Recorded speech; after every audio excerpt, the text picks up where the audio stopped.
को प्राचार्य हेमचंद्र मलिक की ओर से नमस्कार। आज मैं आपका ध्यान भारतीय राजनीति में उभरती हुई एक गैर प्रजातांत्रिक और विनाशक प्रवृत्ति की ओर आकृष्ट कर रहा हूँ, और वह प्रवृत्ति है कि जब कोई व्यक्ति हमारी राजनीति में संवैधानिक पद पर बैठ जाता है तो वो फिर भी, जबकि वो सारे देश का प्रतिनिधित्व कर रहा होता है, परंतु फिर भी वो एक दलीय राजनीति में फंस कर रह जाता है। इस संदर्भ में मैं दो प्रधानमंत्रियों के उदाहरण देने का प्रयास करूँगा। एक है श्रीमती इंदिरा गांधी और दूसरे वर्तमान प्रधानमंत्री मोदी जी। ये दोनों बहुत ही लोह महिला और लोह पुरुष कहे जाते हैं। इन्होंने अपने कार्यकाल में बहुत बड़े बड़े साहसिक कार्य किए, परंतु ये जो प्रवृत्ति है, ये जो मैं आपका ध्यान जिसकी ओर आकर्षित करना चाह रहा हूँ, वो प्रवृत्ति है कि ये प्रधानमंत्री रहते हुए भी एक दलीय राजनीति में उलझ कर रह गए।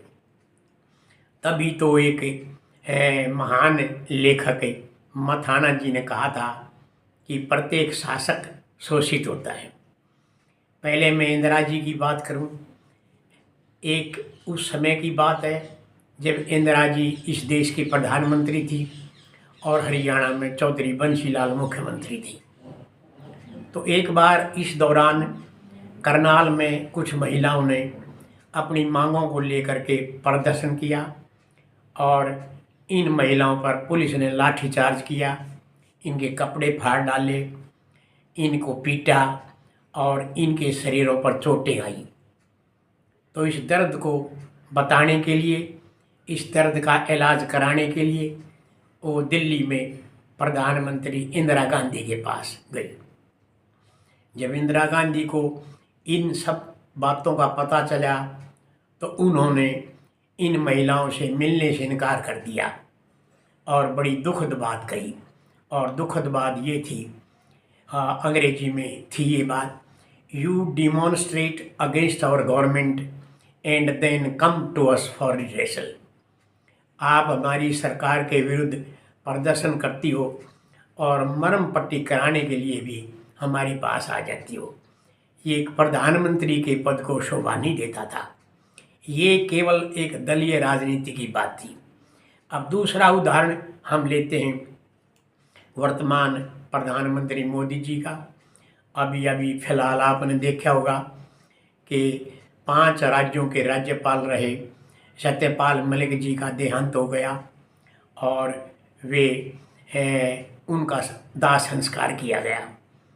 लेकिन ऐसा सुनने में आया है कि इस दाह संस्कार में भारतीय जनता पार्टी और सरकार का कोई प्रतिनिधित्व नहीं किया गया। ये बड़े दुख की बात है, जबकि ये परंपरा बहुत गलत है। हमारी सामाजिक जो संस्कृति है उसके विरुद्ध भी ये परंपरा है। तो ये जो दूसरी बात हुई, ये भी हुआ कि एक विरोधी विचारधारा के व्यक्ति को किसी भी प्रकार का उसका अधिकार या उसको सम्मान न दिया जाए। ये दोनों बहुत ही भयानक प्रवृत्तियाँ हैं। आशा है कि ये भविष्य में जो राजनेता हैं वो इस प्रकार भारतीय संस्कृति को तोड़ने वाली बात और गैर प्रजातांत्रिक व्यवहार विरोधियों के साथ करने का जो भाव है, ये प्रवृत्ति है, इसको त्यागने की कोशिश करेंगे। आप भी इस वीडियो को शेयर कीजिए ताकि ये विचार जो है ये उन लोगों तक पहुंच जाए जो संवैधानिक पदों पर बैठ करके भी दलीय राजनीति करते हैं और विरोधियों को उनके अधिकार और उनको उचित सम्मान नहीं देते। आपका बहुत बहुत धन्यवाद। Thank you very much.